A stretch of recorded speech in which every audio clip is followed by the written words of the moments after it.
kalau sendirian. Makanya di forum kita ini insya Allah mudah-mudahan bisa membuat ya, semangat itu. Amin. Kemudian ya, jangan lupa yang keempat, Allah bisa karena yang maha kuasa ya, karena pada dasarnya ya, segala yang kita bisa ini adalah rahmat dari Allah Subhanahu wa taala. Makanya kita juga jangan lupa ibadah dan doa gitu. Kadang-kadang kita ada hal-hal yang sifatnya tuh sangat ya, mungkin agak seperti mujizat gitu, mungkin dekat-dekat mujizat ya. Kadang-kadang kok kita tuh nggak latihan, nggak apa, nggak mempersiapkan apa, kok bisa gitu. Kadang-kadang ada seperti itu ya. Nah ini udah memang karena kehendak dari yang maha kuasa ya.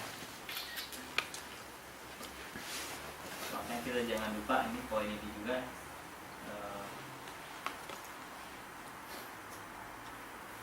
poin beribadah dan juga poin berdoa, karena kita meminta kepada Allah, mudah-mudahan dipermudah jalan kita untuk bisa. Karena Allah lah yang memberikan anugerah seperti itu. Nah, kemudian kesimpulannya cara mengembangkan diri mungkin bisa disimpulkan dari tadi poin-poin tadi ya. Untuk mengembangkan diri yang pertama ya belajar ya, agar bisa. Kemudian disiplin ya, karena Allah bisa karena biasa ya, tadi. Kemudian perlu semangat ya, karena Allah bisa karena dipaksa atau terpaksa. Kemudian juga perlu bareng-bareng karena jasa. Nah, kemudian berdoa karena yang maha kuasa. Nah, kalau di poin ini juga, makanya kalau saya tuh melihat ya, kawan-kawan yang mempunyai sifat-sifat seperti ini mempunyai potensi besar untuk maju.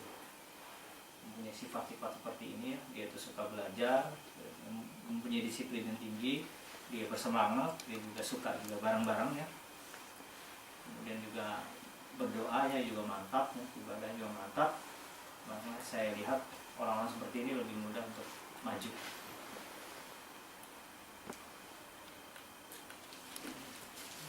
Ini bahan masukan yang baik nih buat kalau anak-anak kita udah besar gitu, mungkin perlu mencari jodoh gitu ya, jodoh yang laki-laki gitu. Dilihat sifat ini ada nggak? Mencari calon menantu. Ini banyak calon menantu. Belajar disebutkan. Ya ini sifat-sifat ini. Insya Allah kalau dimiliki, saya yakin sama akan berkembang. Saya tutup dengan sebuah visi. Amenangi zaman datar.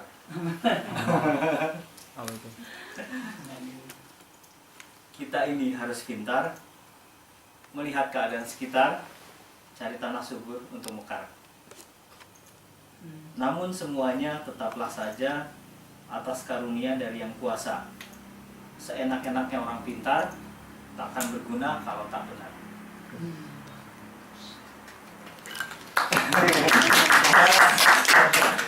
Ujian sebentar.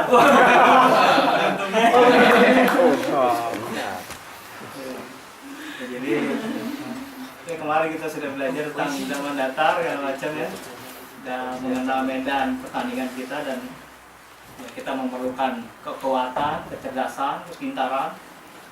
Ya, tapi itu semua sia-sia saja kalau kita nggak benar gitu. Betul. Jadi insyaallah intinya demikian yang dapat saya sampaikan pertemuan kali ini. Mudah-mudahan bisa kita lanjutkan di pertemuan yang akan datang. Yang ketiga, mari kita rebut kemenangan. Let's go to victory. Shoryo Nezaso. Hayya alal falah. Kalau demikian, kurang mohon maaf. Wassalamualaikum warahmatullahi wabarakatuh. Waalaikumsalam warahmatullahi wabarakatuh. Ya mungkin Ustaz ada sesi tanya jawabnya kali ya, dari ya buat teman-teman sekalian, dipersilakan mungkin ada pertanyaan yang ingin ditanyakan mengenai topik yang barusan saja disampaikan oleh Ustaz. Dipersilakan. Assalamualaikum warahmatullahi wabarakatuh. Waalaikumsalam warahmatullahi wabarakatuh. Mengenai ini Ustaz, karena tadi kan intinya kita bahwa segala sesuatu diraih dengan belajar ya. Dan dalam belajar itu ada 4 langkah yang intinya memunculkan salah satu tentang semangat dengan keterpaksaan atau dipaksa. Jadi terkadang semangat itu munculnya itu hanya beberapa waktu tanpa bisa permanen gitu. Ya seperti semangat mau ujian ya ketika mau uan saja gitu. Ketika next semester mah ya ada guru gitu kan, bisa dikatrol nilainya. Dan ketika ya hampir sama ketika kita masuk ke IMM gitu kan, semangatnya ya ketika di Indonesia saja ketika disuruh lari jam 5 ya tetap aja bangun walaupun tidurnya cuma 2 jam gitu kan. Nah terkadang semangat itu suka turun gitu kan. Lalu bagaimana caranya agar semangat kita tanpa terpaksa dan dipaksa itu bisa tetap permanen? Istiqomah kita ya. Istiqomah jawabannya. Istiqomah jawabannya.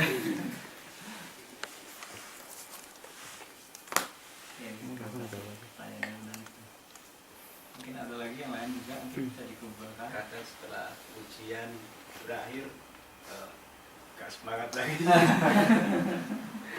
Habis ujian langsung turun lagi ya semangatnya. Mengenai kecerdasan Ustaz. Yang tadi ternyata kecerdasan ada banyak ya. Ada beberapa kecerdasan tuh menarik banget tuh kayaknya. Untuk ini Ustaz, bagaimana kita tahu kecerdasan apa yang kita miliki biar kenal sama diri kita sendiri itu. Kan agak sulit tuh. Kita sendiri aja belum, saya juga belum tentu kecerdasan mana yang saya miliki, agak bingung. Mungkin teman-teman juga kayak gitu kali ya. Agak bingung. Mungkin ini, tapi ini juga gitu. Jadi agak bingung. Apakah itu perlu bantuan dari orang lain kayaknya Ustaz ya? Biar bisa berarti penilaiannya lebih objektif gitu ya. Oh, kamu mungkin ini gitu. Jadi ada masukan lain. Ya, jadi bagaimana untuk lebih tepat agar kita tahu kecerdasan seperti apa yang pas buat kita gitu, dominan kita seperti itu.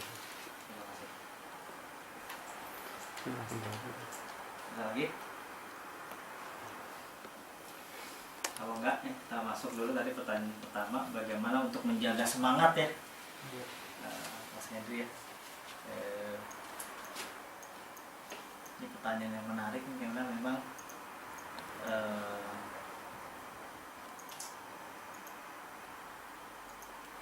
mungkin problem terbesarnya kadang-kadang di semangat ini ya. Semangat ini yang biasanya kenapa kalau di suatu kondisi kita bisa semangat tapi di suatu kondisi yang lain kita tidak semangat. Mungkin kalau cara jawaban yang paling gampangnya tadi ya istiqomah gitu ya. Istiqomah. Nah ini bagaimana untuk bisa tetap istiqomah ini sebenarnya ada banyak caranya agar kita bisa istiqomah. Yang pertama kita harus memahami apa yang kita lakukan. Memahami apa yang kita lakukan itu dalam arti kita memahami apa gunanya buat kita, apa manfaatnya buat kita, apa kepentingannya buat kita. Kalau itu sangat bermanfaat atau berguna, saya yakin kita tidak akan melepaskannya. Ya. Kalau itu nilainya sangat tinggi buat kita, maka kita tidak akan melepaskannya. Kita makanya akan tetap menjaga semangat itu. Mungkin kalau diperumpamakan yang gampang ini, perumpamaannya adalah misalnya kita bandingkan kalau kita berjalan jauh ya kita atau perjalanan misalnya kalau dari rumah kita ke Nagoya Mos misalnya dibandingkan dengan perjalanan dari rumah kita ke Tokyo misalnya, atau kita mau pulang ke Indonesia ya, dari Nagoya, dari rumah kita di Nagoya mau ke Indonesia nih.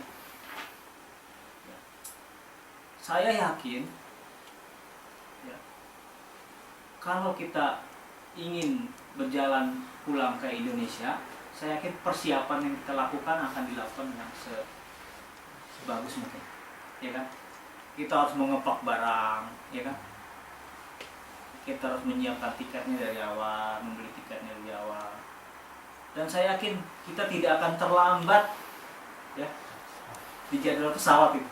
ya. Iya kan? Dibandingkan kalau kita mau pergi ke Masjid Nagoya misalnya, kan dekat, paling naik kereta cuma sekian jam nyampe gitu, 1 jam nyampe gitu. Saya yakin kemungkinan terlambatnya cukup besar di sini, ya kan? Dibandingkan kalau kita mau pulang ke Indonesia gitu. Kenapa? Karena faktor itu tadi sangat pentingnya buat kita gitu, pulang ke Indonesia. Kalau ke Nagoya itu kan, ya kalau terlambat, ntar kereta berikutnya 10 menit lagi datang, 20 menit lagi datang, iya kan? Gampang lah pokoknya, kalau susah, ya ntar berikutnya ada. Tapi kalau kita pulang ke Indonesia, terlambat misalnya naik pesawat, ya kan? Apa jadinya gitu? Iya. Ya makanya tiket kita bisa hangus gitu kan. Harganya mahal kan? Gomang gitu, Rokumang gitu kan. Kalau ke Masjid Nagoya paling cuma 500 yen misalnya. Iya kan? Karena mahal, secara nilai itu mahal dibandingkan dengan yang tadi itu. Makanya kalau kita memahami ini dengan baik, maka kita sebenarnya tidak akan apa istilahnya ya, putus semangat gitu ya. Jadi kalau kita memahami dengan baik apa yang kita lakukan sekarang, misalnya kita lagi belajar PowerPoint misalnya, saya yakin ya nanti di suatu saatnya akan perlu ini. Saya kan nanti harus ya presentasi di depan gitu ya, seperti ini gitu. Harus menjelaskan tentang sesuatu ya. Oh, saya nanti mau jadi bisnismen, saya harus menjelaskan proposal bisnis saya gitu, mau bisnis apa namanya, jual beli barang dengan Jepang misalnya, kan saya harus menjelaskan orang Jepang harus pakai PowerPoint. Mau nggak mau saya harus belajar PowerPoint.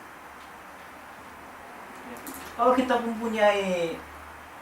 memahami kegunaan itu dengan baik ya, saya yakin kita akan tetap semangat ya, belajar PowerPoint, belajar apa yang kita sedang kerjakan. Ini problemnya biasanya problem penting adalah karena kita tidak memahami dengan baik gitu, fungsinya atau kegunaannya atau harganya buat kita gitu. Mungkin salah satu sebabnya karena kita merasa agak jauh sekarang gitu. Saat ini wah kayaknya masih belum make gitu. Ya kan? Karena itu aja.